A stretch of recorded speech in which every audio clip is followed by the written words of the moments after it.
Bonjour, Monsieur Nyan. Chaud. Bienvenue. Nous sommes ravis de commencer aujourd'hui notre séminaire portant sur la zone de libre-échange continentale africaine dans votre programme LASPAT Séminaire. Le LASPAT, Laboratoire d'analyse des sociétés et pouvoirs en Afrique diaspora, est un laboratoire de recherche interdisciplinaire de l'Université Gaston Berger de Saint-Louis du Sénégal. Le LASPAT impulse une recherche dynamique sur les questions liées à la transformation digitale, au genre et à la démocratie, à l'édition scientifique, aux politiques publiques, au panafricanisme et aux relations internationales. Le LASPAT accorde une grande importance à la formation des jeunes chercheurs en mettant en avant le travail de recherche des doctorants et en ouvrant les séminaires à un vaste public. Permettez-moi de me présenter. Je suis Mohamed Mbaye, doctorant à l'Université Gaston Berger de Saint-Louis en sciences politiques, plus particulièrement les relations internationales. Parallèlement, je suis assistant-chercheur au LASPAT. Je prépare une thèse de doctorat sur la ZLECAf. Aujourd'hui, en Afrique, il y a un nouveau accord qui s'appelle la zone de libre-échange continentale africaine. Et si nous suivons la théorie réaliste des relations internationales, les États n'ont que des intérêts. De ce fait, dans un accord commercial, les pays identifient leurs avantages comparatifs et ciblent des mesures complémentaires dans certains secteurs. En effet, le Sénégal, dans le cadre de l'accord de la ZLECAf, dispose d'un certain nombre de forces, notamment une longue expérience en matière d'intégration régionale, une situation géographique avantagée et sa stabilité politique.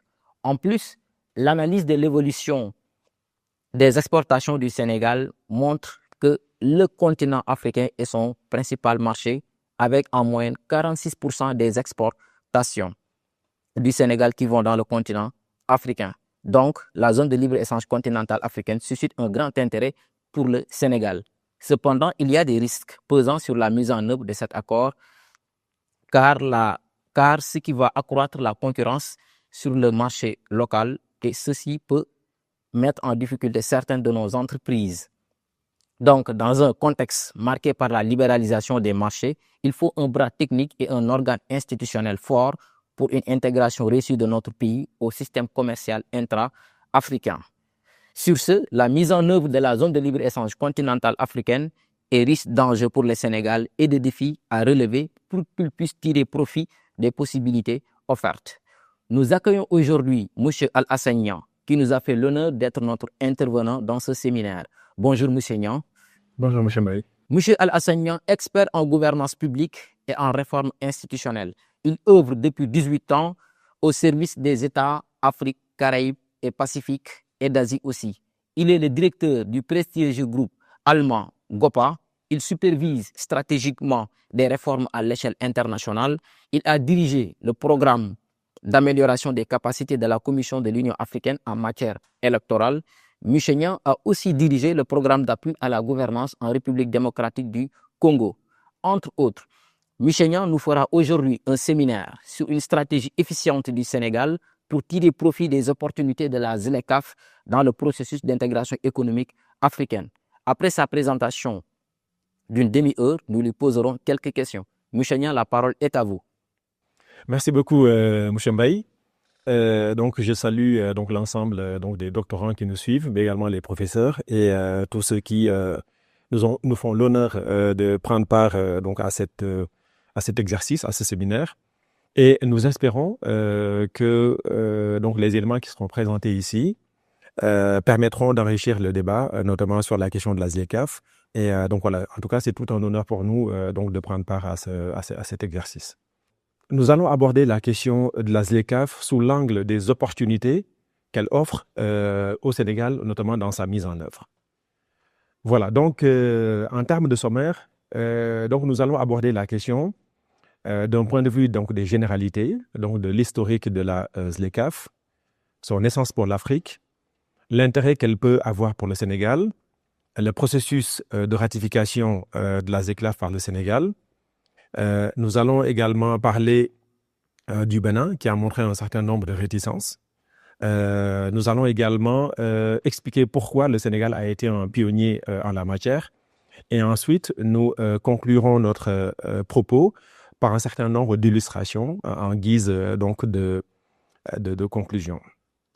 Quelques rappels permettront de comprendre que la ZLECAf, Zone de libre-échange continentale africaine, est un projet très ambitieux qui vise à créer un marché intégré pour tout ce qui concerne les biens et les services au sein de l'ensemble des pays donc, du continent africain.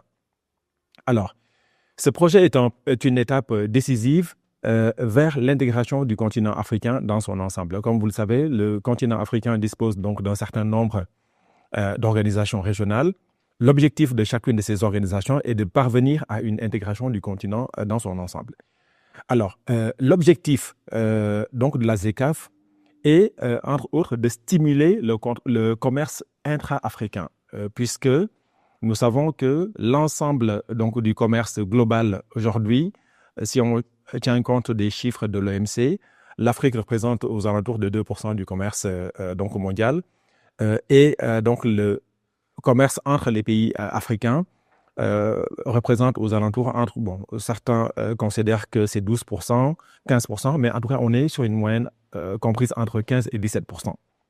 Donc l'objectif de la ZLECAf est notamment donc vraiment de stimuler le commerce donc au niveau africain, favoriser également l'industrialisation donc de nos pays, travailler dans la création d'emplois, notamment en améliorant donc la compétitivité des économies africaines. Enfin, renforcer les chaînes de valeur permettant donc de générer donc de la plus-value donc dans les différents produits et services qui seront exportés par le continent. Comme vous le savez, le continent africain aujourd'hui est composé de 55 pays et 54 pays, à l'exception donc de l'Érythrée, qui est un pays un peu particulier, donc ont décidé vraiment de prendre part donc aux différents processus que la ZLECAf a connus donc depuis 2014. Alors, on parle pour ce qui concerne la ZLECAf, un marché de 1,3 à 1,4 milliard d'habitants au moment où nous parlons. Et donc, nous avons donc un PIB combiné à l'heure où nous discutons donc d'un peu plus de 3 400 milliards donc de dollars. Alors, il est prévu donc de passer sur une croissance comprise entre 7 et 16% donc d'ici donc 2035 selon les estimations de la Banque mondiale. Donc, c'est dire que la ZLECAf est un élément extrêmement important, notamment pour le développement donc économique du continent. Avant d'aller plus loin, il serait utile donc de faire un petit peu l'historique donc de la ZLECAf et montrer un petit peu en quoi donc cette avancée s'inscrit.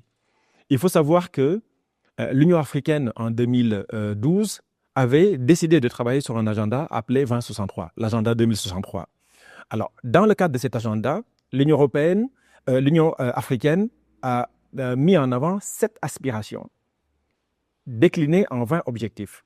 Alors, l'objectif donc de l'agenda qui est un plan stratégique donc de mise en œuvre donc des politiques au niveau continental a abouti à la nécessité de mettre en place la ZLECAf. Donc, la ZLECAf n'est pas un élément qui est sorti de nulle part. Donc, c'est vraiment une zone qui est appelée donc des vœux donc des chefs d'État donc de l'Union africaine, justement pour éviter donc les différentes barrières qu'on a notées donc à travers le commerce intra-africain. Donc, la ZLECAf est un élément qui s'imbrique vraiment dans une logique qui est la logique donc de l'agenda 2063 de l'Union africaine. Alors, l'objectif étant de répondre, comme je le disais tout à l'heure, aux défis économiques, commerciaux, de développement auxquels faisaient face donc les différents États. Et cela a abouti à la décision de Kigali lors donc du 18e sommet de l'Union africaine à Addis, où l'ensemble des chefs d'État ont convenu de la nécessité d'un marché africain. 4 étapes majeures permettront à la ZLECAf de devenir aujourd'hui la réalité que nous connaissons. Donc, il s'agit donc de la date de 2015 où cette date a permis de marquer donc le début des négociations donc des différents pays africains. Les 55, l'Érythrée a décidé par la suite donc de se retirer. 2018, la ZLECAf venait d'avoir la ratification de 44 pays africains. En 2019, le soutien de plus de 22 pays a permis justement à la ZLECAf donc d'atteindre donc le seuil critique pour justement rentrer en œuvre. Et en 2021, le lancement officiel intervenait, permettant donc à la libre circulation des biens et des services de devenir une réalité. L'essence de la ZLECAf pour l'Afrique.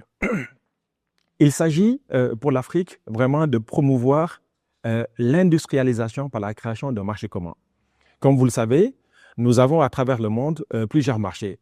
Donc le premier marché en termes de, je dirais, de PIB, c'est le marché de l'Union européenne, qui est le plus grand marché sur le plan donc du PIB, que ce soit nominal, mais également sur le PIB par habitant. Donc c'est un marché extrêmement important. Et vous avez également le marché américain avec le traité de l'ALENA. Vous avez d'autres marchés non moins importants, notamment ceux de la Chine, de l'Inde, du fait donc du poids démographique. Mais ce qu'il faut reconnaître, c'est que avec la ZLECAf, l'Afrique devient finalement le plus grand marché au monde, puisque quand vous prenez le marché donc de l'Union européenne, nous sommes sur un marché de 450 millions d'habitants, alors qu'ici on parle donc d'un marché de 1,4 milliard et qui est projeté pour être un marché de 2,5 milliards en 2050. Donc, c'est dire l'importance de la ZLECAf pour le continent africain. Alors, ce marché a comme optique d'offrir vraiment des opportunités pour l'ensemble des entreprises africaines, qu'il s'agisse donc des grandes entreprises, qu'il s'agisse des petites et moyennes entreprises, mais qu'il s'agisse également des toutes petites entreprises. Alors, l'autre élément essentiel pour l'Afrique est l'attraction des investissements étrangers, ce qu'on appelle les IDE, de manière à promouvoir des investissements non seulement intra-africains, mais également des investissements en dehors du continent, permettant de contribuer au développement donc, des infrastructures dont on a besoin pour asseoir le développement économique du pays. La ZLECAf est également utile en ce sens qu'elle permettra de mettre en œuvre un certain nombre de processus et de mécanismes pour simplifier le commerce, faire en sorte que les allers-retours puissent... Je prends souvent donc cet exemple pour dire, par exemple, pour quitter une capitale africaine pour aller dans une autre capitale, des fois, on est obligé de sortir du continent pour aller en Europe et revenir au continent. Donc, la ZLECAf permet de traiter notamment donc, ce type de problématiques et donc en simplifiant donc le commerce, l'harmonisation des régulations et des normes notamment. Comment est-ce que tout ceci va se matérialiser de façon concrète? Il s'agit donc de supprimer les droits de douane, ce qu'on appelle les droits de porte, à 90%. Aujourd'hui, il est vrai qu'un certain nombre de zones du continent, notamment donc l'espace de la CEDEAO, ont travaillé sur des stratégies qu'on appelle les TEC, les tarifs extérieurs communs, sont un petit peu le modèle donc, de l'Union européenne, afin de progressivement se débarrasser donc, des droits de douane. Mais l'objectif de la ZLECAf, c'est d'aller beaucoup plus en avant, de manière à presque rendre résiduels donc, les droits de porte au niveau continental, s'agissant donc du commerce interafricain. Alors, en allant dans cette direction, l'objectif est d'augmenter, je dirais, la part du commerce qui est dévolue entre les pays africains, qui est actuellement aux alentours de 12 à 16%. Certains considèrent que c'est entre 16 et 18%. Alors que si vous prenez par exemple le cas de l'Europe, où on est sur des échanges à 60%. En Amérique, on est à 40%. Donc, c'est dire que le continent africain est très en retard s'agissant donc des échanges commerciaux entre les différents pays donc du continent. Alors, la suppression donc de ces droits de douane a également comme objectif de stimuler les échanges et donc de les ramener aux alentours de 52% d'ici 2035, ce qui permettrait donc de réduire de façon significative donc la pauvreté et de faire sortir par conséquent plus de 30 millions d'Africains dans l'extrême pauvreté. Pour ce qui est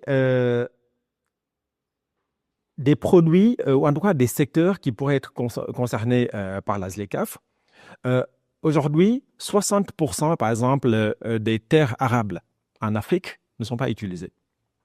Ce qui offre une possibilité ou une opportunité assez importante, non négligeable, permettant également donc, de travailler sur des stratégies donc, d'industrialisation en développant notamment donc des chaînes de valeur, notamment sur le plan automobile, sur le plan textile au sein de la sous-région.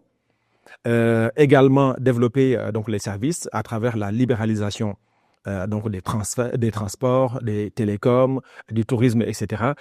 Si vous prenez par exemple des pays de la sous-région, pour ne pas nommer par exemple un pays comme la Gambie, est-ce qu'il fait sens dans un espace géographique où vous avez donc des, je dirais, micro-États, pas dans le sens de leur substance, mais en tout cas dans le sens du marché, mais avoir donc une multiplication donc de services. Donc cela ne fait aucun sens.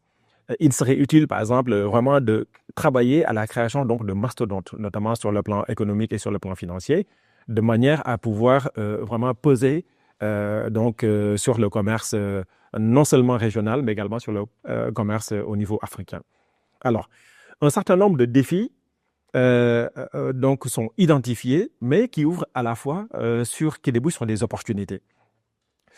Il s'agit notamment donc de besoins en termes d'infrastructures. Aujourd'hui, ces besoins sont estimés à entre 130 et 170 milliards de dollars en termes d'infrastructures critiques. Je l'ai dit tout à l'heure, l'harmonisation douanière, sachant que à date, on considère qu'entre 44 et 47% ont ratifié donc l'accord à avril 2024. Et en termes d'opportunités, on prévoit la création de plus de 14 millions d'emplois directs avec donc la mise en œuvre de la ZLECAf. Donc, c'est dire que pour l'Afrique, c'est vraiment une opportunité donc qu'il ne faut pas négliger. Pour ce qui est du Sénégal, nous allons essayer vraiment d'aborder l'intérêt de la ZLECAf pour le Sénégal à travers donc des éléments chiffrés, permettant vraiment de caractériser l'importance de la ZLECAf pour notre pays et donc d'aborder cet intérêt de façon critique. Pour le Sénégal, 4 éléments permettront d'aborder je dirais les opportunités que cela pourrait offrir au Sénégal. Il s'agit notamment donc du marché et des exportations, les secteurs clés pouvant être bénéficiaires, les investissements et les emplois que cela peut impliquer, mais également les gains sur le plan macroéconomique. Pour ce qui est, je dirais, du premier point, je voudrais aborder la question à travers une analyse, je dirais, régionale, pour vous montrer où le Sénégal se situe et quelles sont aujourd'hui sur le continent africain les zones régionales qui offrent des possibilités, notamment sur le plan financier, mais également sur le plan en termes de marché. Alors, vous prenez par exemple...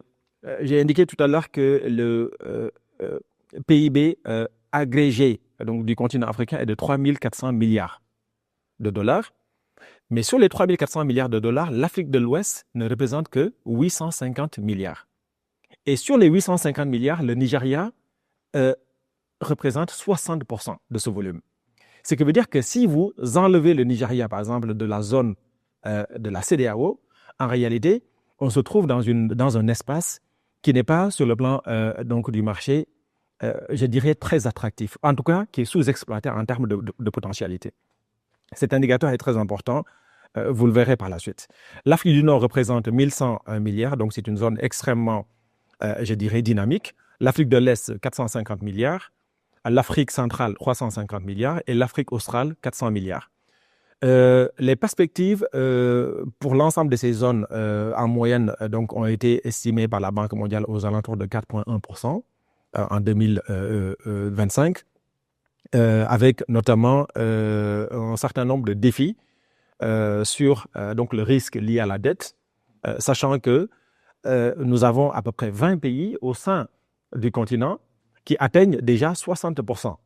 Je dirais... donc du PIB par rapport à l'encours de l'endettement, mais également une certaine dépendance donc en termes de, je dirais, sur les matières premières, notamment pour donc les stratégies d'exportation. Donc ça, c'est un point très, très important sur lequel on reviendra par la suite. Alors, l'intérêt pour le Sénégal d'avoir la ZLECAf, je l'ai dit tout à l'heure, porte déjà sur la réduction des droits de douane. Puisque, vous le disiez tout à l'heure, le Sénégal exporte déjà 46% donc, de ses produits au sein du continent. Mais quand on regarde en réalité le montant qui est donc les montants qui sont dévolus, je dirais aux droits de porte sont quand même assez élevés.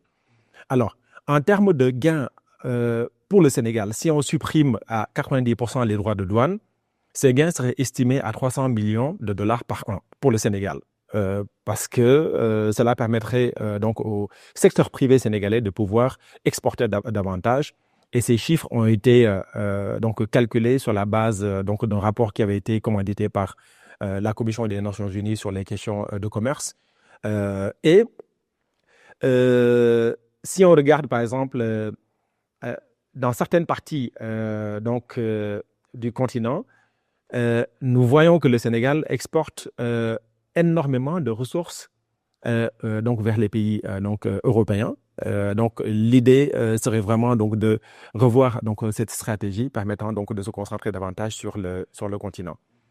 Alors l'objectif donc du Sénégal, selon un rapport qui a été fait à la BAD, serait vraiment de porter donc le chiffre donc des exportations donc pour le Sénégal dans un premier temps au sein de l'espace donc de la CEDEAO, mais par la suite de voir de façon progressive en tenant compte donc des opportunités de marché pour aller sur des stratégies beaucoup plus intéressantes pour le Sénégal. Alors, en termes de possibilités sectorielles, nous avons donc le secteur agroalimentaire. Aujourd'hui, nous savons que le Sénégal exporte aux alentours de 70 000 tonnes de mangue par an. Et en 2023, quand on regarde ce chiffre, seulement 5% de ce chiffre ont été transformés. Avec la ZLECAf, l'objectif pour le Sénégal serait de doubler donc les exportations de produits transformés. Donc, ça veut dire qu'on a une marge qui est vraiment extraordinaire parce que passer, par exemple, de 5% de transformation à 10% sur un total de 70 000 tonnes, je pense que cela permettrait au Sénégal vraiment de se mettre sur une pente vraiment ascendante. Et donc, ça, c'est un élément sur lequel le Sénégal gagnerait à mettre en avant. En termes de potentiel sur le plan financier, si on valorise donc cette stratégie, l'objectif pour le Sénégal serait donc de capter aux alentours de 150 millions de dollars en exportant une partie des produits transformés, notamment s'agissant donc des fruits et des légumes. Et là encore, ce sont des estimations qui ont été faites par la Banque mondiale. Donc la même stratégie vaut pour l'industrie du textile et du cuir, qui génère pas moins de 120 millions de dollars par an. Et ce chiffre pourrait être multiplié quasiment par 3 selon le rapport de l'ADPME qui a été établi cette année en 2025, notamment sur ce secteur. Le secteur de la pharmaceutique également est assez stratégique puisque sur le continent, il représente 7 milliards de dollars. 7 milliards de dollars, c'est l'équivalent de 4 000 milliards de francs CFA. Si le Sénégal parvient à capter ne serait-ce que 10% de ce montant, donc je vous laisse faire le calcul, donc cela pourrait vraiment être assez intéressant pour le Sénégal, sachant que ce chiffre est actuellement de 3% au moment où nous parlons.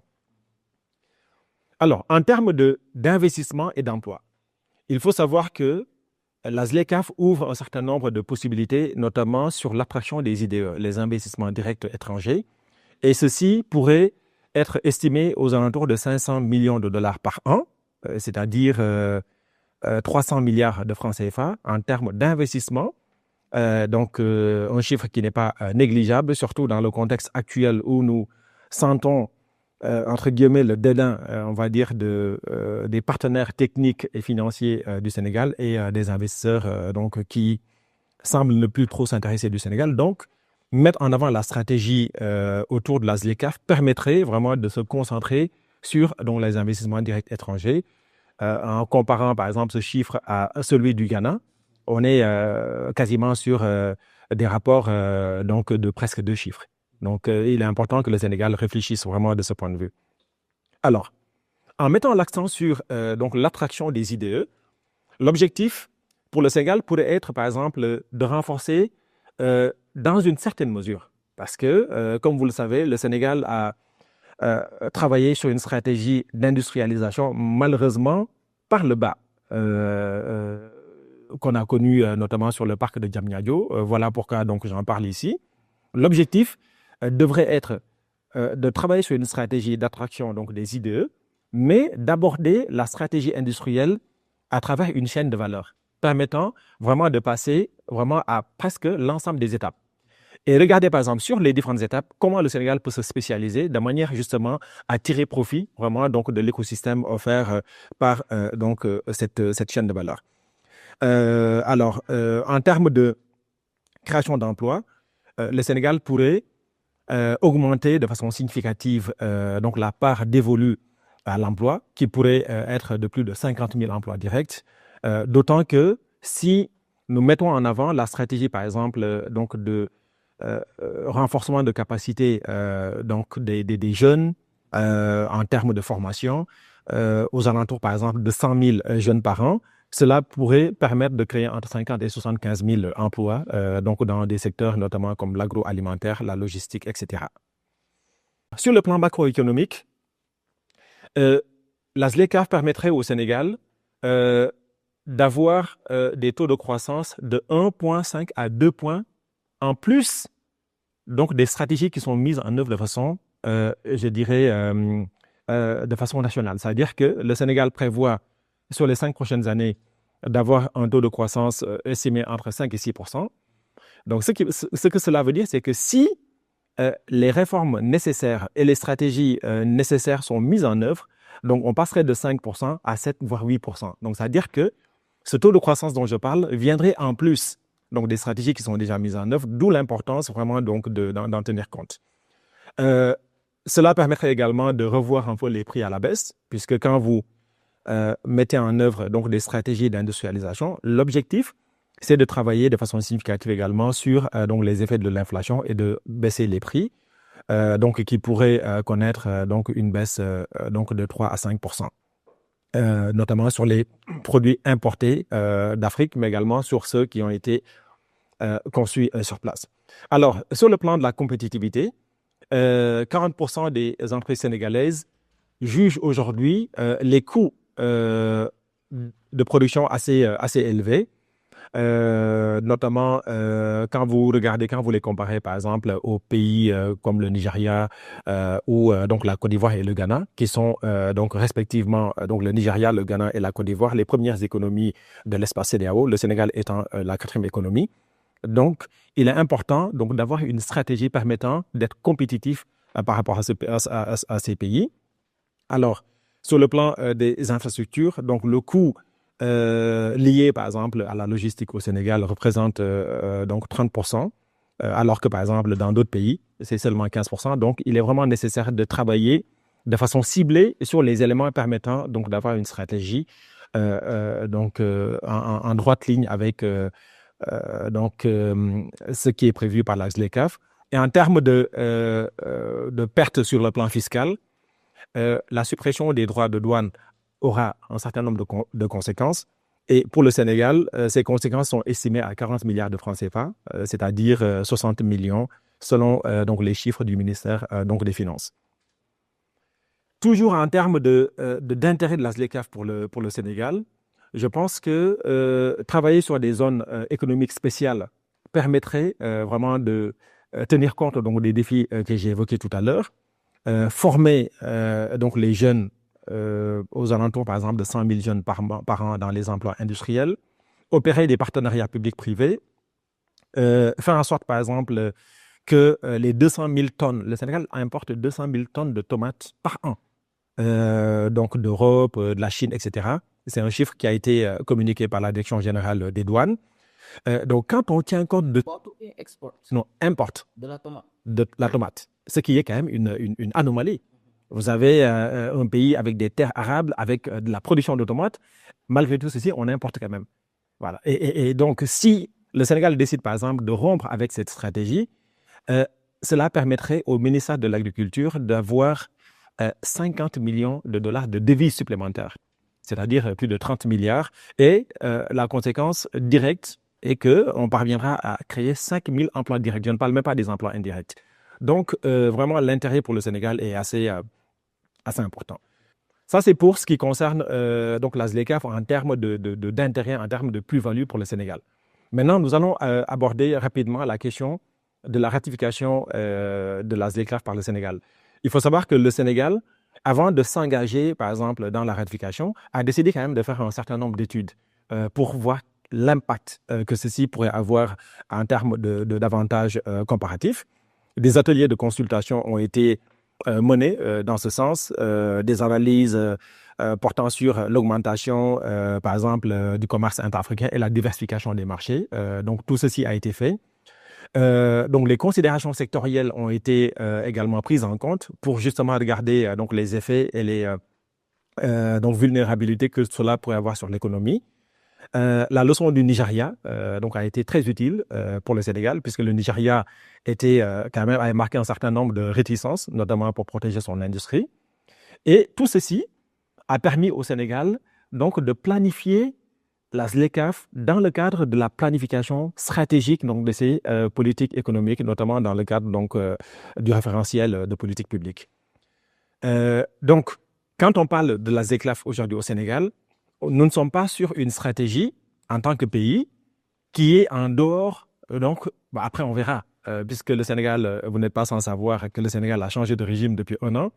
Voyons maintenant quelle va être l'optique donc, du nouveau régime par rapport à cette question. Mais en tout cas, au moment de la ratification et des discussions, etc., la ZLECAf avait été adossée à la stratégie donc, du plan Sénégal émergent, justement pour aller donc, de concert.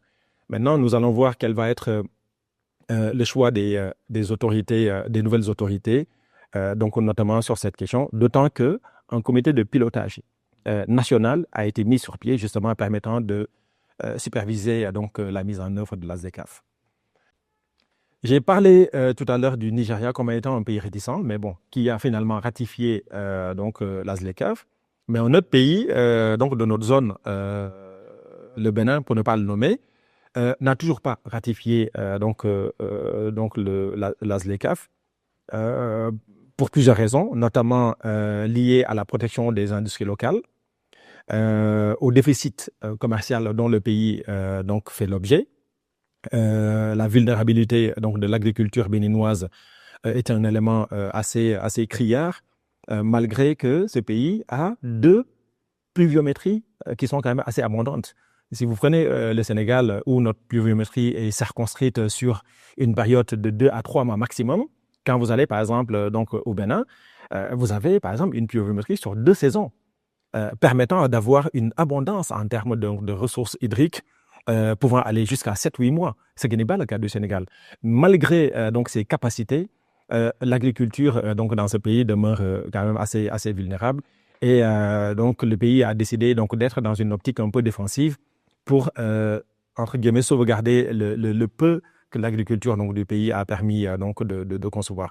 L'autre point critique pour le Bénin concerne donc, l'absence donc, d'infrastructures, notamment pour tirer donc, parti donc, de la zone de libre-échange. L'impact sur l'emploi est quand même assez craint.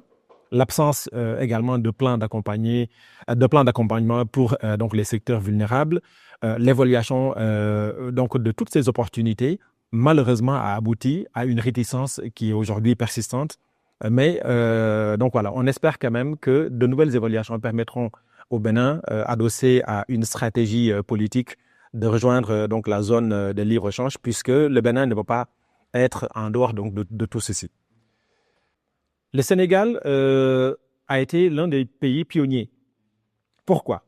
Parce que le Sénégal a voulu, à travers donc, la ratification et faire montre de volontarisme, parce que c'est un leader en Afrique de l'Ouest. Je l'ai dit tout à l'heure, c'est la 2e économie de l'UEMOA et la 4e économie de la CEDEAO.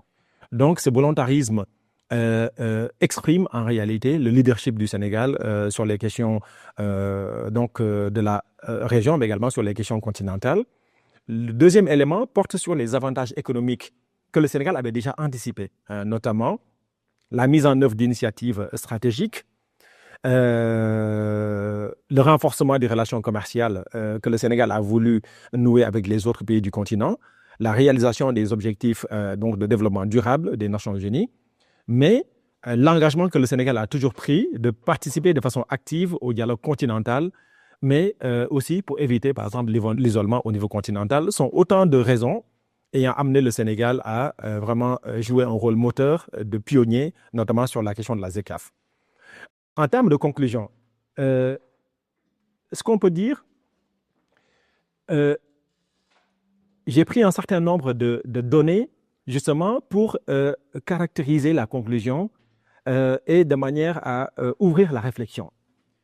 Je vous ai indiqué tout à l'heure que la ZLECAf pour le continent, au moment où nous parlons, c'est 3 400 milliards de PIB agrégés pour une population estimée. Certains vont dire 1,2 milliard, 1,3 milliard, 1,4 milliard. Mais on retient que le continent africain aujourd'hui fait à peu près 1,4 milliard ou 1,3 milliard. Donc 3 400 milliards pour 1,3 milliard d'habitants. Vous prenez par exemple les pays de l'Union européenne. 450 millions d'habitants, nous sommes sur un PIB de 16 600 milliards. C'est-à-dire 5 fois, alors qu'on n'a que 450 millions d'habitants. Alors, la croissance donc de la zone européenne est prévue pour être entre 0,5 et 1% selon les chiffres de la Banque mondiale. Vous prenez maintenant le PIB des États-Unis, 350 millions d'habitants, PIB cumulé 26 900 milliards pour 350 millions d'habitants, avec une croissance de 2,5% projetée. Vous prenez le PIB de la Chine. Alors ici, c'est très intéressant de s'arrêter. Alors, le PIB de la Chine pour 1,5 milliard d'habitants est de 17 700 milliards. Mais quand vous prenez le PIB nominal, la Chine en réalité est la première puissance économique au monde, puisque les États-Unis sont à 26 600 milliards de PIB. En PIB nominal, ils sont à 26 600 milliards. Mais la Chine, en PIB nominal, est à 33 300 milliards. Ce qui place la Chine comme étant la première puissance économique du monde.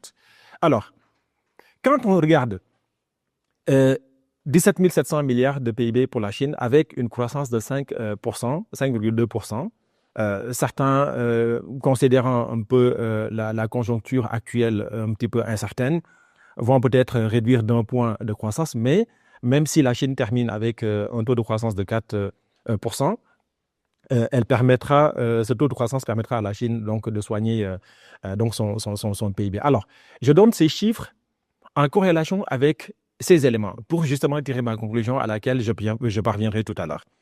Alors, il faut savoir aujourd'hui que nous sommes dans une zone de libre-échange qui permet, par exemple, de soigner notre PIB à hauteur de 450 milliards. Donc, nous sommes à 3 400 milliards de dollars. L'objectif d'ici 2035 avec la ZLECAf, c'est d'avoir 450 milliards de dollars supplémentaires. Je reviendrai sur ce chiffre pour faire une analyse afin de donner une perspective donc, à ces données. Mais avant d'y arriver, regardez par exemple cet élément qui permettront de montrer pourquoi et est-ce que la ZLECAf en réalité est une chance ou pas pour le continent. Si vous regardez aujourd'hui dans le monde, on a 47 minéraux critiques. Sous les 47 minéraux critiques, vous avez la Chine qui contrôle 33 de ces minéraux. Les États-Unis maîtrisent 10 de ces minéraux, l'Union européenne 2 de ces minéraux et le reste du monde 3 de ces minéraux. Or, ces minéraux sont essentiels pour la transition énergétique. C'est-à-dire que quand vous prenez aujourd'hui, les secteurs qui portent l'économie moderne sont structurés autour de 5 points. Vous avez donc la transition énergétique, vous avez donc les métaux pour l'électronique et les technologies avancées, vous avez les minéraux pour les industries critiques, vous avez également donc des minéraux qui sont stratégiques, que j'ai tenté de lister ici. Et donc, quand vous regardez le diagramme ici, donc vous voyez la Chine, elle maîtrise non seulement la production donc, de 33 de ces minéraux, mais elle maîtrise 80%, puisque même les États-Unis qui ont la maîtrise, par exemple, donc, des 10 minéraux, ils les font traiter par la Chine. Si bien que vous avez, sur les 47 minéraux critiques, la Chine, en réalité, en assure la production autour de 80%. Alors, cet élément est essentiel. Pourquoi? Parce que vous ne pouvez pas avoir un marché de 1,3 milliard d'habitants avec un PIB de 3 400 milliards. C'est une anomalie. Alors, je reviendrai sur ce point en regardant ici. La demande aujourd'hui, par exemple, si vous la comparez, par exemple, donc d'ici une quinzaine d'années, elle sera multipliée par 40. Or, quand on regarde ces minéraux dont on parle, la RDC maîtrise, par exemple, le cobalt et le cuivre à 70%. C'est-à-dire que les réserves mondiales donc, de ce genre de minéraux sont à 70% sur le sol de la RDC.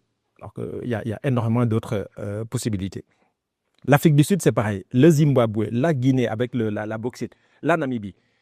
Ça veut dire qu'on ne peut pas avoir autant de richesses, avoir également la possibilité de jouer un rôle extrêmement stratégique, notamment sur le plan géopolitique, et que tout ceci se traduise, je dirais presque à une quantité négligeable en termes de PIB.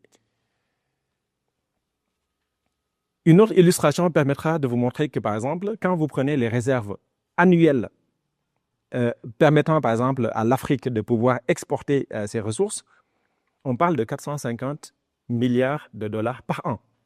Alors, dans ces conditions, comment pouvons-nous envisager, par exemple, la ZLECAf, malgré tout ce qu'on vient de dire, malgré les opportunités qu'elle offre pour le Sénégal, pour l'Afrique de façon générale, comment pouvons-nous considérer, par exemple, que la plus-value sur le plan économique, sur le plan de la croissance et sur le plan du PIB ne sera que de 450 milliards d'ici un horizon de 10 ans. Donc, ça veut dire que quelque chose ne va pas.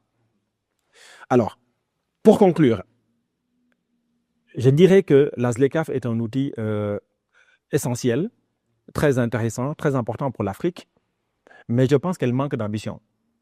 Elle manque d'ambition. Pourquoi? Parce qu'aujourd'hui, 80% des économies du monde reposent sur les services et les biens. Or, quand on regarde, par exemple, les orientations données par la ZLECAf, ces orientations sont encore un peu trop, je dirais, focalisées sur le secteur primaire, le secteur secondaire. Or, on sait que la richesse aujourd'hui, elle est immatérielle. Si vous prenez l'exemple des États-Unis, par exemple, qui dominent, je dirais, les services immatériels, notamment dans le secteur du digital, qui tirent la croissance des États-Unis, 60% aujourd'hui des ressources et du PIB des États-Unis proviennent justement donc de ce secteur. Donc, il est important pour l'Afrique de s'attacher à investir aussi bien sur le secteur primaire et le secteur secondaire, mais de mettre l'accent sur l'industrie des services et des biens, permettant vraiment de générer de la plus-value et de faire en sorte que la ZLECAf permette donc de tirer vraiment l'ensemble donc des bénéfices pour le Sénégal et pour le continent. Alors, pour y arriver, il faut renforcer les capacités des entreprises locales. On sait qu'aujourd'hui, les difficultés auxquelles donc les TPME sont confrontées, continuer les efforts, notamment dans les investissements sur les infrastructures, utiliser les mécanismes de sauvegarde, puisqu'il y a un certain nombre de risques, mais à chaque fois que de besoin, le Sénégal devrait utiliser des mécanismes de sauvegarde afin de libéraliser de façon progressive. Et donc tout ceci permettra au Sénégal donc de combiner protection stratégique et compétitivité pour tirer vraiment le maximum de profit et espérer que ces mesures transformeront donc la ZLECAf en véritable opportunité pour le continent. Donc voilà ce que je voulais vous présenter aujourd'hui, en espérant que mon propos aura été clair et limpide pour tout le monde. Merci. Merci beaucoup, M. Niang, pour cette présentation de haute facture, très technique, évidemment. C'est à la potentialité de l'intervenant. Et vous avez abordé la question avec précision, mais aussi vous avez été d'une concise, véritablement, de haute facture. Et nous retenons avec vous que donc l'alternative pour l'Afrique, c'est l'intégration économique régionale qui est capable de nous protéger d'une marginalisation à l'échelle internationale. Et que le Sénégal aussi représente à beaucoup d'intérêt dans cette zone de libre-échange continentale africaine. Et vous nous avez fait l'honneur de revenir un peu sur l'historicité ou bien les généralités sur la zone de libre-échange continentale africaine, qui nous fait croire que l'Afrique peut développer, l'Afrique peut avancer. Mais si seulement les Africains y croient, le Sénégal peut en profiter, mais si seulement si le Sénégal y travaille. Parce que aussi, dans un accord ou bien dans une zone de libre-échange qui nécessite en tout cas un travail un peu complexe, il faut de la rigueur, mais aussi du travail. Vous aussi qui nous suivez en ligne, vous pouvez participer, donner vos suggestions et demander vos questions sur le chat. D'abord, Michel Niang, nous demandons que est-ce que le secteur privé sénégalais a cette potentialité d'être à l'assaut de l'Afrique? Comme par exemple, parce que vous nous en avez parlé tout à l'heure, le Sénégal, 4e pays, ou bien 4e économie de l'espace CEDEAO. L'espace CEDEAO qui est dominé par les entreprises nigérianes, ghanéennes, ivoiriennes.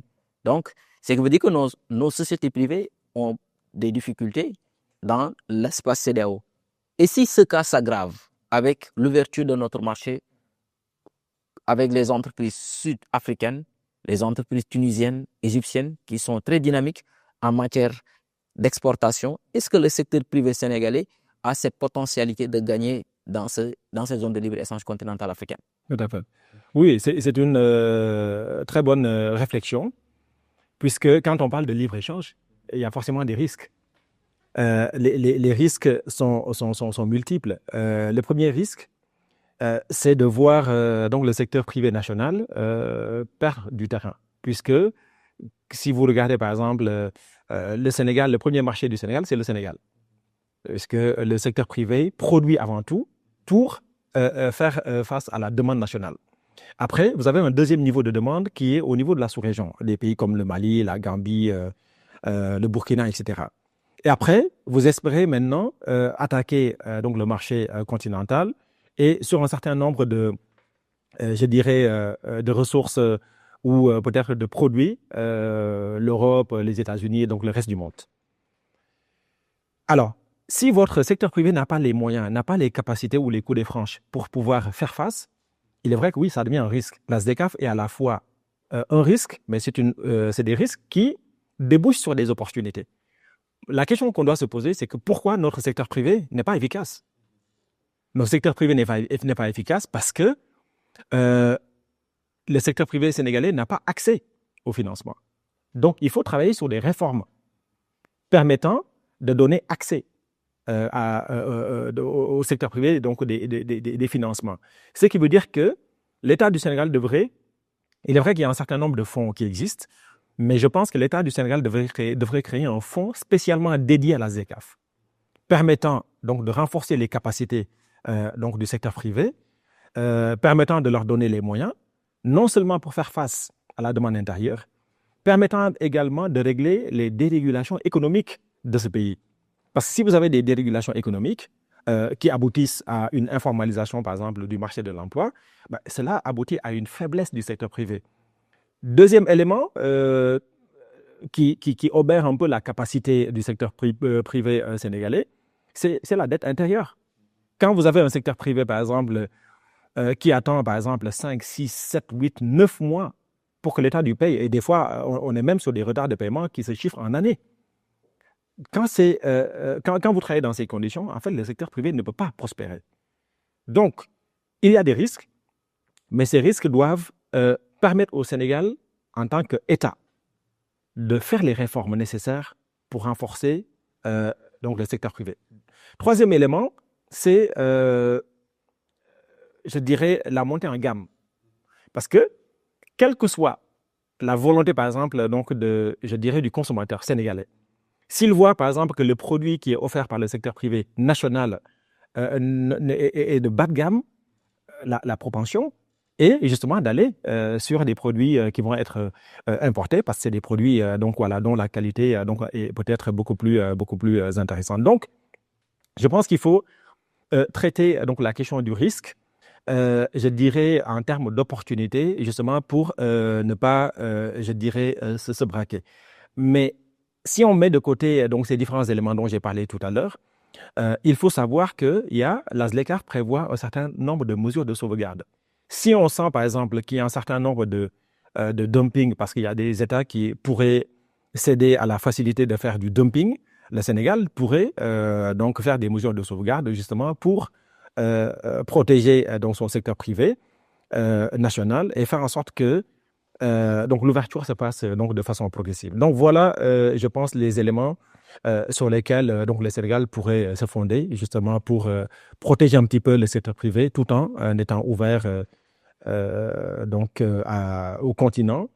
Mais je pense que dans tous les cas, il faut vraiment qu'il y ait une montée en gamme, une stratégie de renforcement des capacités, mais également une stratégie d'accès au financement permettant au secteur privé d'être beaucoup plus résilient. Voilà. Donc, l'ouverture du marché national à la faveur de la ZLECAf va renforcer la concurrence de nos entreprises locales. Et vous proposez que l'État du Sénégal, en tout cas, même s'il y a des mesures qui existent, mais doivent aussi renforcer leur soutien aux entreprises locales. Mais aussi les PME. Parfois, quand on parle du secteur privé, on met en avance les grandes entreprises comme Sediment, pour ne pas citer. Mais est-ce que cette ZLECAf, le Sénégal ne doit-il pas se compter sur son PME, les petites moyennes entreprises? Donc, c'est lequel, selon vous, est-ce que c'est une approche? Mais en fait, il est vrai que quand on aborde la ZLECAf aujourd'hui, c'est vrai que la première chose qui nous vient à l'esprit, c'est de considérer que c'est des affaires d'État. Mais en réalité, la ZLECAf, c'est le secteur privé. Et quand on parle de secteur privé, on sait que le tissu économique des pays dans le monde, l'Afrique n'y déroge pas, c'est 80 à 90% de TPME, c'est-à-dire toutes petites et moyennes entreprises. Ce qui veut dire que toute la stratégie devrait être dévolue justement aux PME et aux toutes petites entreprises. Quand je parlais tout à l'heure donc de l'accès au financement, justement, c'est en direction de ces... Parce qu'aujourd'hui, on sait que les mastodontes, les grandes entreprises n'ont aucun problème, aucune difficulté pour accéder à des financements, mais l'accès au financement des toutes petites et moyennes entreprises est extrêmement difficile parce qu'on a un service... bon, je crois que je vais me faire des ennemis parce que j'ai des amis qui travaillent dans la banque, de la famille qui travaille dans la banque, mais le système bancaire sénégalais est archaïque. Donc voilà, il nous faut, quand je parle du système bancaire sénégalais, l'analyse, elle vaut également pour le système bancaire au sein de l'espace UEMOA. Il est archaïque. Comment pouvez-vous concéder des prêts je dirais, à votre secteur qui doit consacrer la richesse à des taux à 2 chiffres? C'est inimaginable. Vous avez des taux, je dirais, presque usuraires. Donc je pense qu'il faut qu'il y ait une réforme donc, du secteur bancaire permettant vraiment aux TPME donc, de pouvoir disposer vraiment de ressources. Mais cela va également en corrélation avec la formalisation de la stratégie économique. Parce que vous ne pouvez pas avoir dans un pays 80% des entreprises dans le secteur informel. Quand on est dans le secteur informel, les banques, je les comprends, elles doivent prendre également des mesures de sauvegarde justement pour que les ressources ne soient pas dilapidées. Parce qu'il y a des risques de ce point de vue. Donc, je pense qu'il faut revoir la stratégie de façon générale. C'est pour ça que la ZLECAf, en fait, elle est très importante parce qu'elle ouvre le débat sur les questions essentielles, sur les réformes à mettre en place. Donc, il faut, aider les TPME, mais le faire à la faveur donc d'une stratégie et d'une réforme sur le secteur bancaire, sur l'appui donc au secteur privé à travers donc l'octroi des financements, mais également sur un point extrêmement important aujourd'hui, quel est le niveau de l'épargne au Sénégal? Est-ce qu'on a une stratégie liée à l'épargne du Sénégal? Et qui a accès à cette épargne aujourd'hui? Quand on analyse, je dirais, la stratégie du Sénégal dans ce sens, c'est que l'épargne, en fait, n'est accessible que par l'État. Or, quand vous avez une loi donc, qui permet à l'État donc, de pouvoir accéder à l'épargne de façon générale, cela crée un effet d'évitement sur donc, le secteur privé. Donc, il est très important que nous fassions des réformes en profondeur permettant d'ouvrir donc, cette épargne qui est disponible, non seulement faire en sorte que cette épargne soit soignée davantage, faire en sorte qu'on ait un niveau d'épargne beaucoup plus important. Si je vous donne par exemple les chiffres en euros, par exemple, le niveau d'épargne est de 33 000 milliards d'euros. C'est-à-dire que si vous prenez la totalité des épargnes constituées par les citoyens européens, on est à 33 000 milliards. 33 000 milliards, je n'oserais même pas faire la conversion en francs CFA parce que je crois que les gens auraient le vertige. Donc, il est important d'avoir une stratégie permettant d'avoir une politique liée à l'épargne. Mais cette épargne, nous allons maintenant réfléchir à la manière donc, de la rendre accessible, non seulement pour l'État, mais également pour le secteur privé. Et c'est à partir de ce moment que vous allez voir maintenant les taux à la baisse. Vous allez avoir des taux à la baisse adossés également à une stratégie de formalisation. Et donc, on rentre dans un cycle qui est finalement vertueux. Et tout ceci permettra vraiment donc d'apporter un appui au secteur privé. Et Dieu sait si donc le secteur privé en a besoin. Et c'est à la faveur donc de tout ceci que le secteur privé pourra avoir une perspective, notamment en termes d'investissement, en termes de renforcement de capacité, en termes d'accès par exemple à des marchés, aura les coups des franches pour attaquer de front donc le continent, parce que le Sénégal a des capacités, notamment sur le plan, je dirais, donc de l'innovation, sur le plan intellectuel. Donc je pense qu'il faut maintenant mettre à profit tous ces éléments pour que donc le tout soit mis au service donc de la ZLECAf et de l'économie du Sénégal. Effectivement, M. Niang. Donc, si on aide le secteur privé, on aide aussi les TPE, les toutes petites moyennes entreprises. Et susceptiblement, on va aider aussi la jeunesse sénégalaise, voilà, face à ce phénomène de l'immigration irrégulière dont souffre actuellement le Sénégal. Mais aussi, M. Niang, très sensible à la question féministe. Vous savez que la ZLECAf promet l'équité et l'égalité de genre. Et donc, dans quelle mesure cette ZLECAf sera bénéfique aux femmes sénégalaises? Parce que nous constatons qu'au Sénégal, ce sont les femmes qui évoluent plus dans le secteur informel. Et c'est ce secteur informel lui-même qui peut porter cette zone de libre-échange continentale africaine, avec l'exportation, par exemple, des tenues africaines, avec la confection, comme par exemple ce que nous appelons communément le dalongay, parce que actuellement, vous voyez que les cordonniers exportent beaucoup au Mali, en Gambie, tout aussi en Côte d'Ivoire. Et ce sont des femmes sénégalaises aussi qui, avec l'exportation des bijoux, l'expertise sénégalaise, en tout cas, est très demandée dans la sous-région. Et d'habitude, ce sont les femmes qui portent ce combat. Est-ce que vous avez peut-être quelque chose à nous proposer spécifiquement pour les femmes de les aider dans cette zone de libre-échange continentale africaine? Alors, moi, je pense que j'ai l'habitude de dire que quand on parle des femmes sénégalaises ou quand on parle de la question du genre en termes de stratégie, d'approche, etc., en fait, moi, je vais à contre-courant de ce que les gens disent ou de ce que les gens pensent. Pourquoi? Parce qu'en réalité, le Sénégal a été un pionnier en matière, je dirais, d'équité. Et je ferais même remarquer que le Sénégal est une société matriarcale. En réalité, on pense que c'est le patriarcat qui domine, mais c'est l'inverse. Deuxièmement, le Sénégal a été, ou en tout cas au moment donc, de l'Empire, le Sénégal a été peut-être l'un des seuls espaces territoriaux où on avait des souverains qui étaient des femmes. Si vous prenez par exemple Ndaté Yala, les Ndiémé-Mbodj, etc., durant le royaume du Waalo, on avait des femmes qui étaient des souverains qui signaient des traités à l'époque. Si vous prenez par exemple le traité qui a, je dirais même incidemment, facilité la colonisation du Sénégal par la France, c'est le traité de Ndiaou. Le traité de Ndiaou, il a été signé par qui? Par Ndaté Yala. Et donc, je ramène ce contexte historique pour vous dire que, en réalité, si le Sénégal réfléchit à une stratégie, par exemple, de formalisation du secteur de l'économie sénégalaise, le secteur informel, si on parvient à le formaliser comme il se doit, en ouvrant par exemple les financements aux entreprises, vous allez voir que les premières à en bénéficier vont être les femmes. Parce que les femmes aujourd'hui, en termes de dynamisme sur le plan économique, je pense que les femmes sont très en avance sur les hommes. Il suffit de se balader dans les marchés pour s'en rendre compte. Donc je pense que traiter la question de la formalisation, vous allez voir, va incidemment avoir un impact sur les femmes. Et je pense que le secteur que vous avez indiqué tout à l'heure, du cuir, du textile, etc., on sait qu'en arrière-plan, donc les femmes sont en train de faire un travail remarquable. Donc je pense qu'il est important vraiment de traiter la question de façon holistique et non pas de façon particulière, justement pour ne pas voir donc l'image dans son ensemble. Mais vous avez raison de souligner que à la faveur de la mise en œuvre donc, de la ZLECAf, les femmes doivent jouer un rôle important, tout simplement du fait du dynamisme dont elles font preuve, notamment sur le plan économique.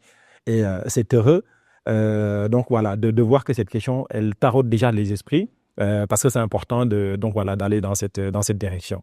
Effectivement. Donc, mais quel est l'impact fiscal de la ZLECA avec ces suppressions des tarifs douaniers? Alors, je l'ai dit tout à l'heure, en supprimant par exemple les droits de porte, c'est-à-dire les droits de douane, il est clair qu'il y aura des pertes assez importantes. Et c'est d'ailleurs là le paradoxe. Oui. Quand vous prenez par exemple un pays comme le Sénégal, on vous dit à la fin par exemple de l'exercice, au moment de constituer donc, le budget, on se gargarise par exemple des douanes par exemple qui sont capables d'apporter quelques 1200 milliards ou quelques 1300 milliards donc dans la constitution du budget. Mais ça, c'est une anomalie. Parce qu'en réalité, un pays qui conçoit peut-être le quart de son budget à travers donc, les douanes, c'est un indicateur finalement donc, d'une politique économique qui ne fonctionne pas.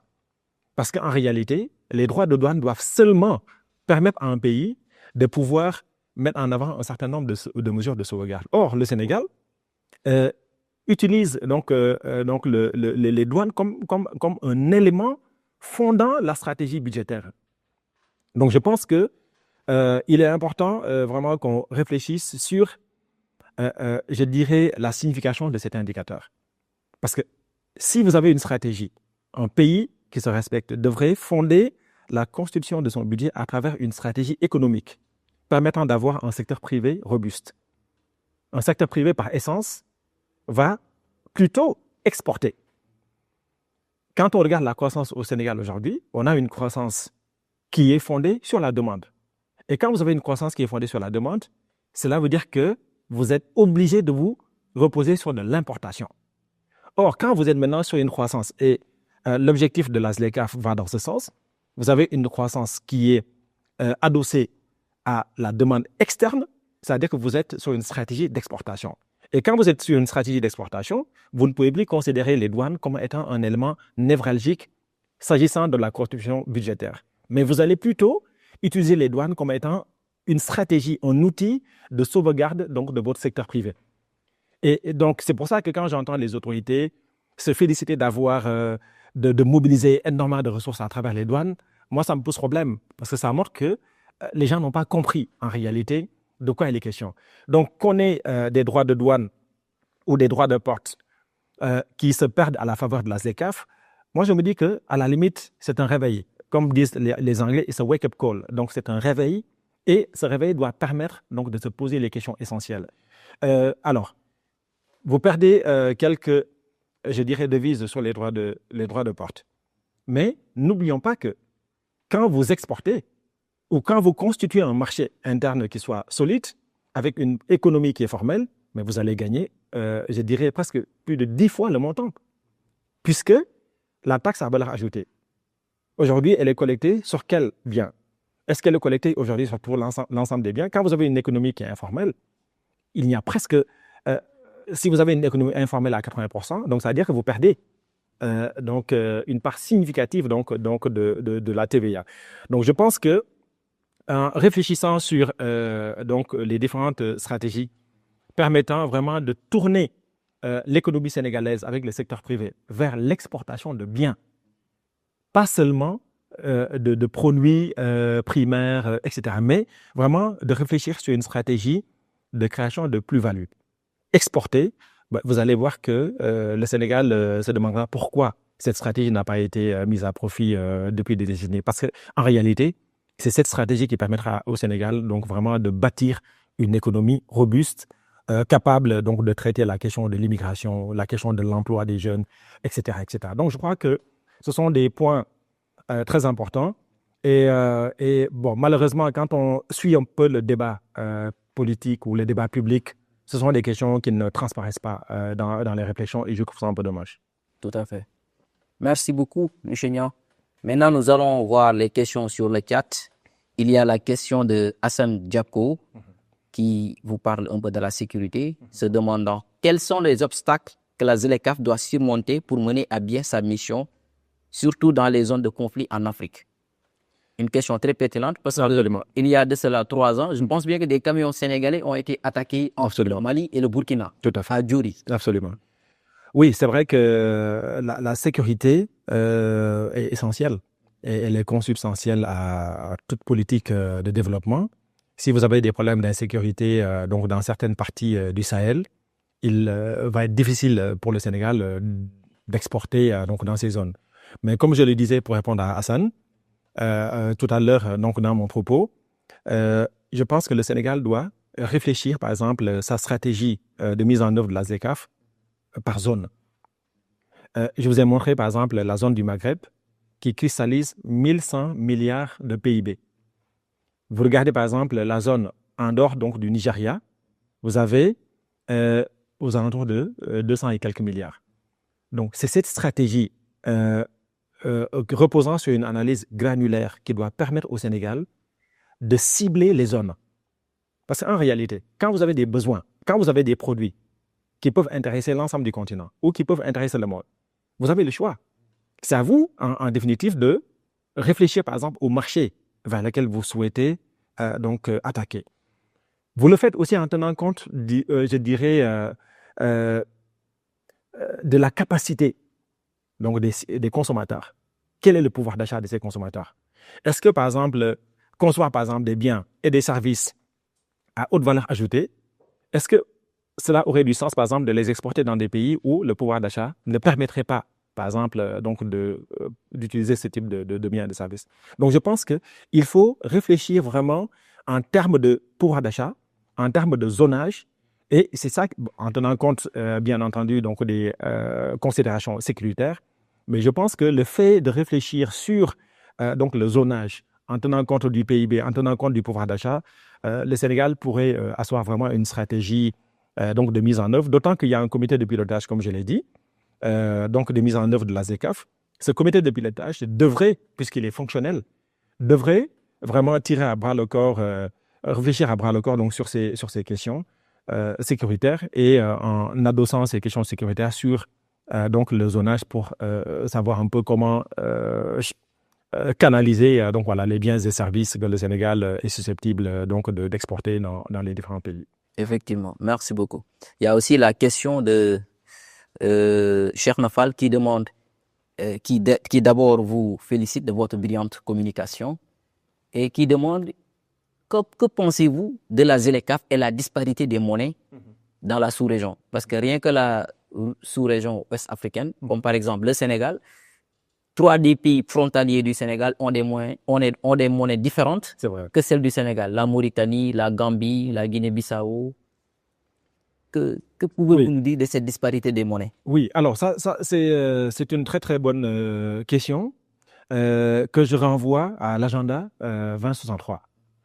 Comme je l'ai dit tout à l'heure, en fait, ceux qui ont réfléchi à l'agenda 2063 de l'Union africaine, je pense, ont fait un travail remarquable. Parce que c'est à partir de cet agenda que nous parlons même de ZLECAf aujourd'hui. Ce qui veut dire que les questions monétaires ont été également abordées dans le cadre de l'agenda. Puisque je vous ai parlé des 7 aspirations de l'agenda. La question monétaire fait partie justement donc des aspirations donc de cet agenda. Cette aspiration a été déclinée de façon progressive à travers la création de zones monétaires régionales. Cette fameuse monnaie dont on a parlé durant les dernières années, qui s'appelle ECO, justement, est une émanation justement de cette aspiration de l'agenda de l'Union africaine 2063. Alors, l'objectif pour traiter cette question, il faut la traiter, on va dire, sur le moyen long terme. Puisque l'objectif de l'agenda était et encore de créer 5 zones monétaires homogènes. Une zone monétaire donc circonscrite à l'espace de la CEDEAO, une zone pour l'ensemble des pays du Maghreb qui ont des monnaies complètement différentes, mais l'objectif c'est d'avoir une seule monnaie pour l'ensemble des pays de cette zone. Une zone pour les pays d'Afrique australe, une zone pour le centre et une zone pour l'Est. Donc ça c'est le préalable. que l'Union africaine a fixées dans le cadre de sa stratégie, au titre de l'aspiration monétaire.